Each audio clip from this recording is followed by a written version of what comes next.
एक और टेक्निक है जो कि हर कंडीशन में यूजफुल होता है। इन चारों केसेस में उसको लगाया जा सकता है, दैट इज AZH। और आजकल ये किया जाता है और इससे प्रेगनेंसी रेट जो है बढ़ जाती है। AZH है असिस्टेड जोना हैचिंग। इसमें क्या किया जाता है कि जैसे ही मतलब अभी तक आपका एम्ब्रियो कल्चर हो रहा था, सपोज 6th डे तक कल्चर किया आप, समझ रहे बात को, 6 डे तक कल्चर किए ट्रोफोसिस्ट स्टेज तक। अब ट्रोफोसिस्ट में आके ट्रोफोब्लास्ट है, ट्रोफोब्लास्ट लेयर को आप आर्टिफिशियली छेड़ दिए, उसको डिस्टर्ब कर दिए और वहां पर एक स्मॉल ओपनिंग क्रिएट कर दिए ताकि ये इसको हैचिंग करने में, हैच करके इम्प्लांट होने में हेल्प हो जाए, स्वतः ही हैच कर जाए। मतलब हैच करके यानी आपने उसको छेद कर दिया। नेचुरल वे में क्या हो रहा था, सोडियम आयंस जो है ब्लास्टोसिल में जा रहे हैं और उसके साथ साथ पानी भी घुस रहा है। ब्लास्टोसिल बढ़ते जा रहा है, बढ़ते जा रहा है, जैसे गुब्बारा फूलते जाएगा, फट जाएगा। तो पानी भर रहा है, पानी भर रहा है, फैलते जा रहा है, फट जाएगा, हैचिंग हो जाएगा। ओके, लेकिन आप ये सारे प्रोसीजर कहाँ कर रहे हैं? In vitro. इन विट्रो में कर रहे हैं, तो वहां पर इन विट्रो ब्लास्टोसिल उतना नहीं फैलेगा, इन विवो फैल रहा था। तो क्या करते हैं, असिस्ट करते हैं। तो एक छोटा सा छेद ये देखा गया कि अगर हम ये कर देते हैं, small opening if we made in the outer layer surrounding the egg, then what we get in, it helps the embryo to hatch out and it aids in that implantation process. तो AZH अब आप बताइए किस में लगाया जा सकता है, किस में नहीं? सब में लगाना चाहिए।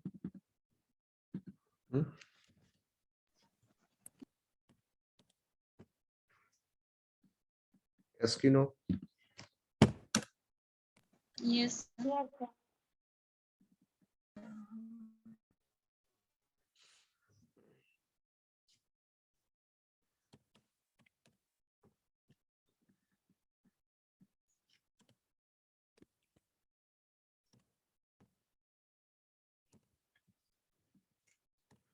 सब में लगेगा।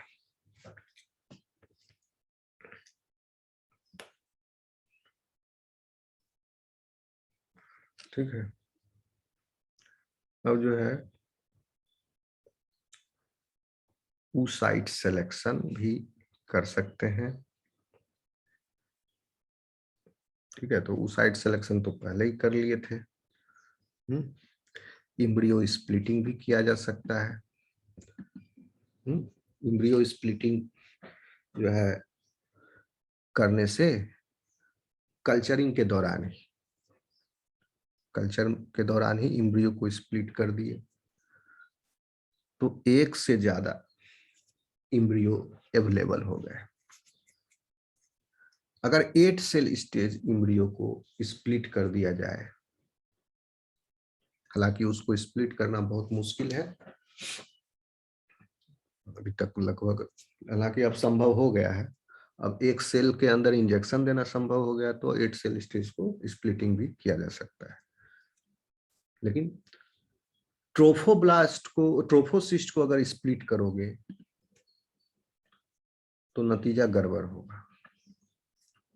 ट्रोफोसिस्ट से पहले ब्लास्टुला स्टेज पर यानी क्लीवेज स्टेज पर अगर स्प्लिट किया गया तो एक इम्ब्रियो से 2 इम्ब्रियो, 3 इम्ब्रियो, 4 इम्ब्रियो बन सकते हैं। इसीलिए एक इम्ब्रियो से कई सारे इम्ब्रियो बन सकते हैं। ठीक है, ये सब टेक्नोलॉजी जो है मतलब पहले के जमाने में शायद था, क्योंकि ये जो शास्त्र महाभारत वगैरह में आप पढ़ते हो कि एक कौरव से 100 कौरव बन गए। एक संतान था धृतराष्ट्र और गांधारी ने एक बार किया था और उससे 100 बच्चा पैदा हुआ था। तो थियोरेटिकली पॉसिबल है, दिख रहा है आपको यहाँ पर, समझ रहे हो? तो इम्ब्रियो स्प्लिटिंग से नंबर ऑफ अवेलेबल इम्ब्रियोज बढ़ाए जा सकते हैं। जरूरत पड़ेगी इनको, मन किया तो किया, चारों में से किसी एक को, नहीं तो नहीं, तो इसको हम नहीं लिखते हैं। या तो इम्ब्रियो स्प्लिटिंग करेगा या नहीं करेगा, एक्स्ट्रा प्रोसीजर है। किसी को अगर ट्विन चाहिए तो इम्ब्रियो स्प्लिटिंग से अच्छा है कि वो, क्योंकि आईवीएफ प्रोसीजर से जा रहा है, वो 3 इम्ब्रियो को इम्प्लांट करवा लेगा। 3 इम्ब्रियो इम्प्लांट करवा लिया तो 70% चांस है कि उसको जुड़वा बच्चा हो जाए, 20% चांस है कि तिरवा हो जाएगा। लेकिन कल्चरिंग के दौरान बिफोर इम्प्लांटेशन इम्ब्रियो को स्प्लिट करके कई सारे इम्ब्रियो बनाए जा सकते हैं, और उस इम्ब्रियो को, कई सारे इम्ब्रियो को फिर कई सारी माताओं में उसको ट्रांसप्लांट कराया जा सकता है। लेकिन ह्यूमन के केस में ये संभव नहीं है। कौन कराएगा भैया? ये जानवरों पर होता है। जैसे एक दूध देने वाली गाय, खूब ज्यादा दूध देने वाली गाय, और एक कोई हेल्दी बुल से जो इम्ब्रियो तैयार हुआ, उस इम्ब्रियो को स्प्लिट करके कई सारे एम्ब्रियो को कल्चर करके बनाया जा सकते हैं, और फिर उन एम्ब्रियोज को क्रायो प्रिजर्व भी किया जा सकता है, या फ्रेश ही कई सारे, अगर गाय जो है सो वो ईस्ट्रस साइकिल में अगर सिंक्रोनाइज्ड है तो उनको ट्रांसफर किया जा सकता है। ठीक, तो कई सारी गायें गर्भवती हो जाएंगी सेम टाइप ऑफ इम्ब्रियो से। ओके, तो एनिमल्स में ये बहुत यूज होते हैं, ह्यूमंस में नहीं हो सकता है, क्योंकि इम्ब्रियो को, एक ही अपना इम्ब्रियो को कई बार स्प्लिट करा के, और वो दूसरे डोनेट थोड़ी कर देगा उसको। उसको क्रायो प्रिजर्व भले करवा सकता है, और क्रायो प्रिजर्वेशन के बहुत दिन के बाद अगर कोई डोनेट लेने वाला आया तो उसको दिया जा सकता है। लेकिन वो जब दिया भी जाएगा तो सारा चीज गुप्त रखा जाएगा कि क्या इसका ओरिजिन है, इसका बायोलॉजिकल जेनेटिक फादर मदर कौन है, वो सब गुप्त रहता है। तो ह्यूमन के केस में नहीं। ठीक, आगे चलते हैं। आपका एक चीज और समझ लीजिए, एक वरदान है यह टेक्निक वैसे लोगों के लिए जिनके अंदर माइटोकॉन्ड्रियल जीन डिफेक्ट्स हैं। आपको पता ही है कि हमारे शरीर में एक तो न्यूक्लियर जीनोम जीन्स हैं, 2 तरह के जीन्स हैं। वैसे जीन्स जो न्यूक्लियस के अंदर क्रोमोसोम के ऊपर मौजूद है, दूसरे जो कि माइटोकॉन्ड्रिया के अंदर सर्कुलर डीएनए जो होता है, माइटोकॉन्ड्रिया के अंदर, क्लोरोप्लास्ट के अंदर भी सर्कुलर डीएनए होता है। डीएनए किसके अंदर है? न्यूक्लियस के अंदर है, माइटोकॉन्ड्रिया और क्लोरोप्लास्ट के अंदर है। तो न्यूक्लियस का तो डीएनए समझ में आता है, ये अपना न्यूक्लियस है। क्लोरोप्लास्ट और माइटोकॉन्ड्रिया में क्यों, कैसे आया डीएनए? एक एंडोसिम्बायोटिक थ्योरी है। कि जब इवोल्यूशन, जब ओरिजिन ऑफ लाइफ हुआ, उसके 1.2 बिलियन ईयर्स तक, यानी आधा टाइम तक तो प्रोकैरियोट्स ही थे, और आधा टाइम के बाद यूकैरियोट्स आए। तो वो पूरा half of the time during the evolution आ रहे हैं। 1 सेकेंड।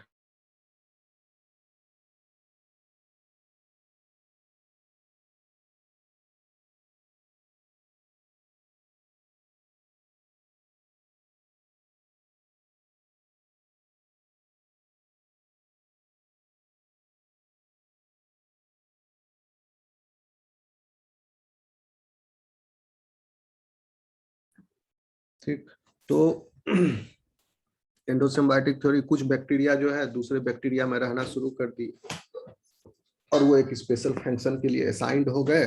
उनको अपने जिसके अंदर गए यानी होस्ट सेल, उनसे उनको फूड और अदर सब्सटेंसेस, न्यूट्रिएंट्स, ऑक्सीजन ये सब मिल रहा है, बदले में वो सिर्फ और सिर्फ जो है उसका रेस्पिरेशन कर रहे हैं। धीरे धीरे इवोल्यूशन होते होते उनके अंदर पाथवे डेवलप हो गया, इलेक्ट्रॉन ट्रांसपोर्ट चेंज करने लगे, ऑक्सीडेटिव फॉस्फोराइलेशन करने लगे, धीरे धीरे mitochondria has become the specialised organelle for energy conversion. Energy production नहीं, एनर्जी का प्रोडक्शन नहीं हो सकता, क्रिएट नहीं किया जा सकता, एनर्जी कन्वर्जन। कार्बोहाइड्रेट जो है वहां पर क्या है, हाईली रिड्यूस्ड फॉर्म में है, वो ऑक्सीडाइज हो रहा है। ओके, तो वो माइटोकॉन्ड्रिया में हो रहा है सारा क्रेब्स साइकिल, आपका electron transport chain, oxidative phosphorylation, ये सब। उसके बाद एंडोसिम्बायोटिक, तो माइटोकॉन्ड्रिया के अंदर सर्कुलर डीएनए है, सर्कुलर डीएनए, अब इस पर जीन है, उसका अपना जीन है माइटोकॉन्ड्रिया का, and these genes are responsible for complex 1, 2 and 4 mitochondrial complexes, और अदर जीन्स है, कुछ क्रेब्स साइकिल के एंजाइम्स है वो जीन्स है, ऐसे करके जीन्स है। अब इन जीन्स में डिफेक्ट हो गए की वजह से, तो माइटोकॉन्ड्रियल जीन डिफेक्ट का inheritance is of different type. वो जीनोमिक डीएनए का डिफेक्ट जो है, उसके जीनोमिक डीएनए के इनहेरिटेंस पैटर्न से माइटोकॉन्ड्रियल डीएनए का जीन का इनहेरिटेंस पैटर्न इज डिफरेंट। समझ में आ रहा? बड़ा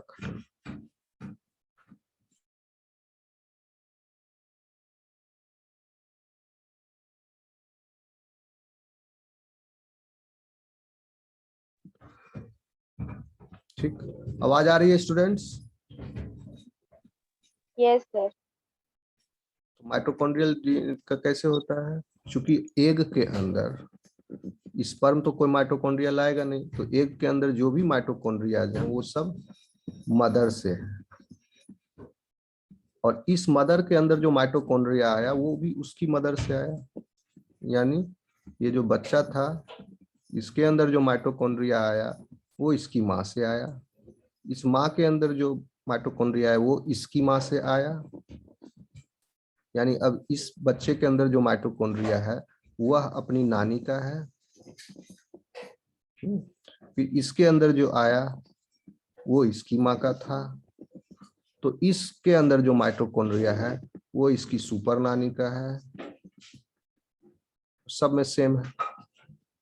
इसका माइटोकॉन्ड्रिया इससे आया, इससे आया, इससे आया, तो सेम है, ये सेम माइटोकॉन्ड्रिया है, चलते आ रहा है। सुपर नानी, नानी, सुपर डुपर नानी, उसका सेम माइटोकॉन्ड्रिया, सुपर नानी, फिर माँ, फिर बच्चा, इस तरह से तिरछा चल रहा है माइटोकॉन्ड्रिया का जीन का इनहेरिटेंस।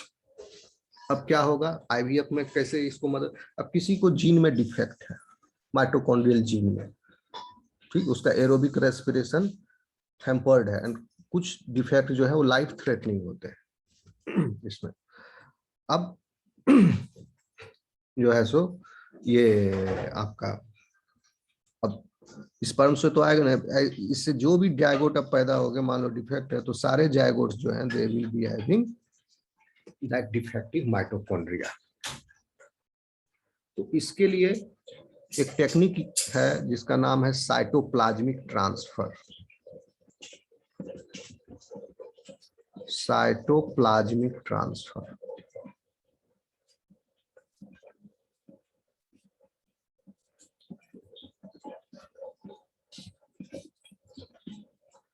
साइटोप्लाज्मिक,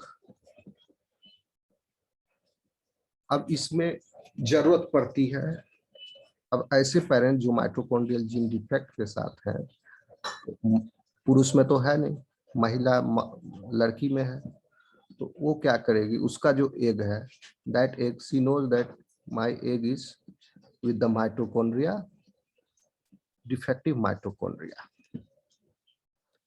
डॉक्टर क्या करेगा, एक डोनेटेड एम्ब्रियो लेगा या डोनेटेड एग लेगा, ठीक है, इस केस में एग लेगा क्योंकि अभी फर्टिलाइजेशन नहीं हुआ है, एग लिया, डोनेटेड एग, इसमें हेल्दी माइटोकॉन्ड्रिया है, डिफेक्टिव नहीं है। इनसे सारा साइटोप्लाज्म निकाल लिया, चूस सक कर लिया।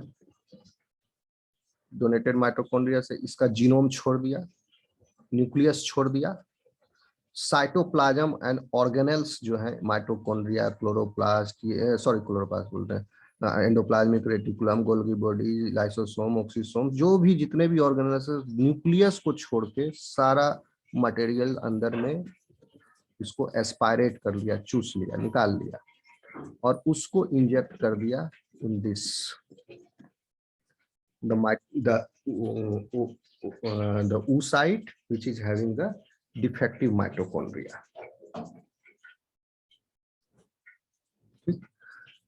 तो इससे क्या हुआ, एक तो इसका कंटेंट बाहर निकाला, उसमें से माइटोकॉन्ड्रिया को अलग कर लिया इस पूरे कंटेंट में से, और ये जो सेपरेटेड माइटोकॉन्ड्रिया है इसका इंजेक्शन हम दे दिए इंट्रासाइटोप्लाज्मिक, जैसे स्पर्म का इंजेक्शन दे रहे थे, इस माइटोकॉन्ड्रिया का इंजेक्शन जो है ये डिफेक्टिव oocyte जो है जिसमें माइटोकॉन्ड्रिया डिफेक्टिव है उसको हम दे दिए इंजेक्शन।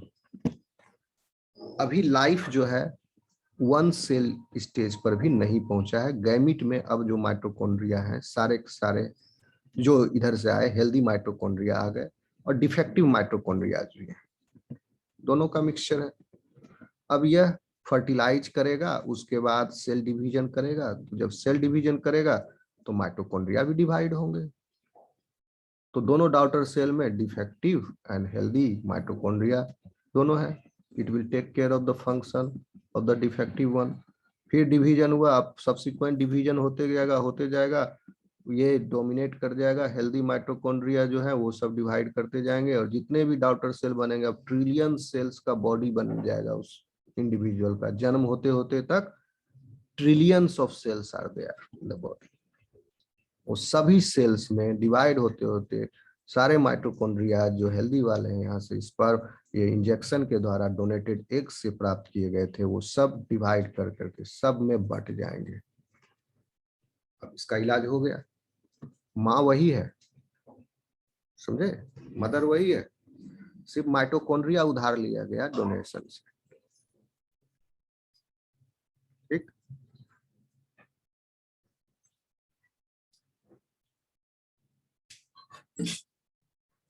समझ में आ रहा है?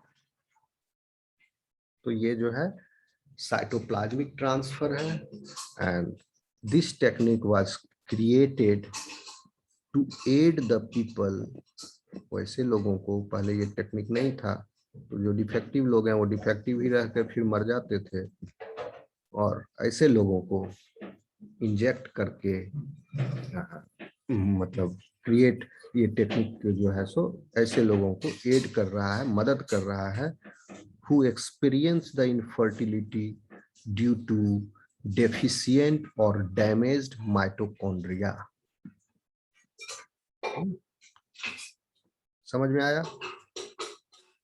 आगे चले। आज बहुत टाइम, 7:45 बज गया। ओके बच्चों, आज फिर क्लास आओगे? सर बारिश हो रही है, अगर नहीं होगी तो आएंगे। तो नहीं यार, वो वाला हमको अच्छा नहीं लगता है। जो होगा निश्चित बताओ। सर आ जाएंगे। नहीं हमको आ कोई जाएंगे। नहीं आना है तो ऑनलाइन ले लेंगे, घर में रहना है तो बोलो घर में ही रह लो, कोई दिक्कत नहीं है। यस, ऑनलाइन ही ले लो। ठीक है, घर में रहिए आप लोग। मैं एक सेकंड रिकॉर्डिंग स्टॉप करो।